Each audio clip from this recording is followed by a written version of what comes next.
नमस्कार अल्तमश। आज हम केमिस्ट्री की एक बहुत ही इंटरेस्टिंग और इम्पॉर्टेंट टॉपिक पर बात करने वाले हैं, केमिकल रिएक्शंस और इक्वेशंस। ये वो कॉन्सेप्ट है जो हमारे आसपास हर वक्त हो रहा है, चाहे आप चाय बना रहे हों या फिर आपके बॉडी में डाइजेशन हो रहा हो।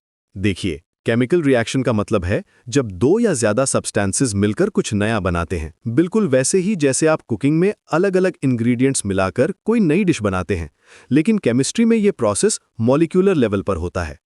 जब आयरन में ऑक्सीजन मिलती है तो रस्ट बनता है, जब हाइड्रोजन और ऑक्सीजन मिलते हैं तो वाटर बनता है।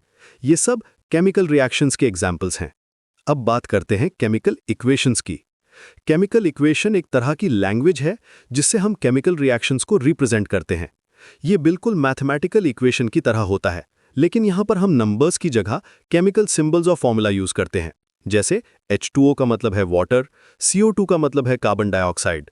ये सिंबल्स इंटरनेशनल होते हैं, मतलब दुनिया में कहीं भी जाइए ये सेम होंगे। केमिकल इक्वेशन में हमेशा दो पार्ट्स होते हैं, रिएक्टेंट्स और प्रोडक्ट्स।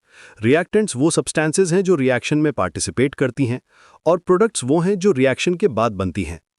इन दोनों के बीच में एक एरो होता है जो डायरेक्शन शो करता है। एरो का मतलब है यील्ड्स या फिर प्रोड्यूसेस। आइए एक सिंपल एग्जांपल लेते हैं। जब आप मैग्नीशियम रिबन को जलाते हैं तो वो ब्राइट व्हाइट लाइट के साथ जलती है और मैग्नीशियम ऑक्साइड बनता है। इसका केमिकल इक्वेशन होगा Mg + O2 एरो MgO। यहाँ Mg और O2 हमारे रिएक्टेंट्स हैं और MgO हमारा प्रोडक्ट है। लेकिन रुकिए, यहाँ एक प्रॉब्लम है। अगर आप केयरफुली देखें तो लेफ्ट साइड में ऑक्सीजन के 2 एटम्स हैं, लेकिन राइट साइड में सिर्फ 1 एटम है। ये तो law of conservation of mass के अगेंस्ट है। इसीलिए हमें इक्वेशन को बैलेंस करना पड़ता है। बैलेंसिंग केमिकल इक्वेशंस केमिस्ट्री की सबसे इंपॉर्टेंट स्किल्स में से एक है। Law of conservation of mass कहता है कि मैटर न तो क्रिएट होता है न डिस्ट्रॉय होता है, सिर्फ ट्रांसफॉर्म होता है।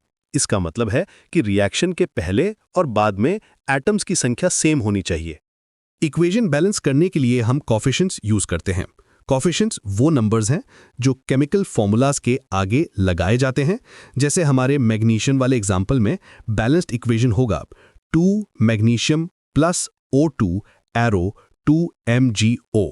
अब देखिए, दोनों साइड्स में मैग्नीशियम के 2 एटम्स हैं और ऑक्सीजन के 2 एटम्स हैं।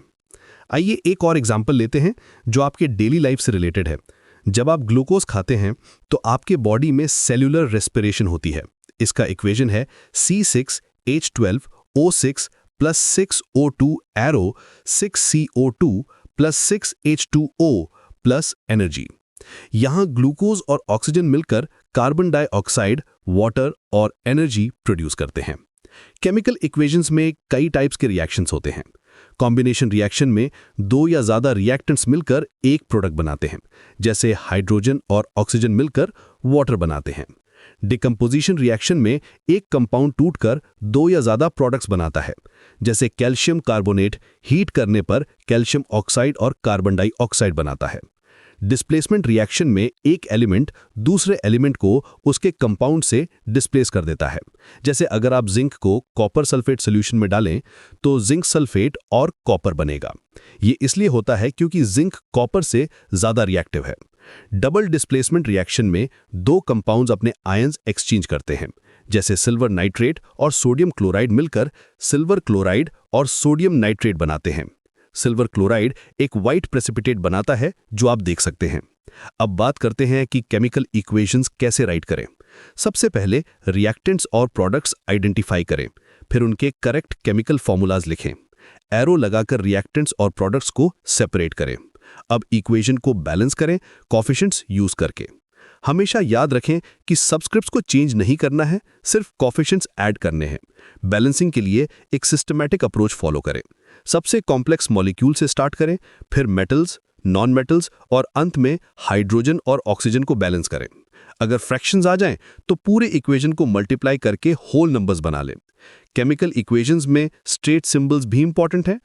S का मतलब सॉलिड, L का मतलब लिक्विड, G का मतलब गैस और AQ का मतलब एक्वियस सॉल्यूशन है।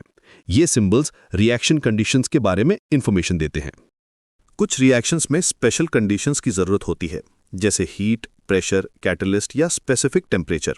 इन कंडीशंस को एरो के ऊपर या नीचे लिखा जाता है। कैटलिस्ट वो सब्सटेंसेस हैं जो रिएक्शन की स्पीड बढ़ाती हैं, लेकिन खुद अनचेंज्ड रहती हैं। अल्तमश, केमिकल रिएक्शंस और इक्वेशंस समझना सिर्फ एग्जाम्स के लिए नहीं है, यह आपको दुनिया को समझने में हेल्प करता है। जब आप ब्रेड टोस्ट करते हैं, जब प्लांट्स फोटोसिंथेसिस करते हैं, जब आपकी कार में पेट्रोल जलता है, ये सब केमिकल रिएक्शंस हैं। इन इक्वेशंस को समझकर आप प्रेडिक्ट कर सकते हैं कि कौन सी रिएक्शन पॉसिबल है और कौन सी नहीं। प्रैक्टिस करते रहिए डिफरेंट टाइप्स के इक्वेशंस सॉल्व करना। स्टार्ट करिए सिंपल रिएक्शंस से और ग्रेजुअली कॉम्प्लेक्स वंस की तरफ बढ़िए। रिमेंबर करिए कि केमिस्ट्री एक लॉजिकल सब्जेक्ट है। अगर आप बेसिक्स क्लियर रखेंगे तो एडवांस टॉपिक्स भी आसान लगेंगे। केमिकल रिएक्शंस और इक्वेशंस केमिस्ट्री की फाउंडेशन है, इसलिए इन्हें अच्छे से समझ लीजिए।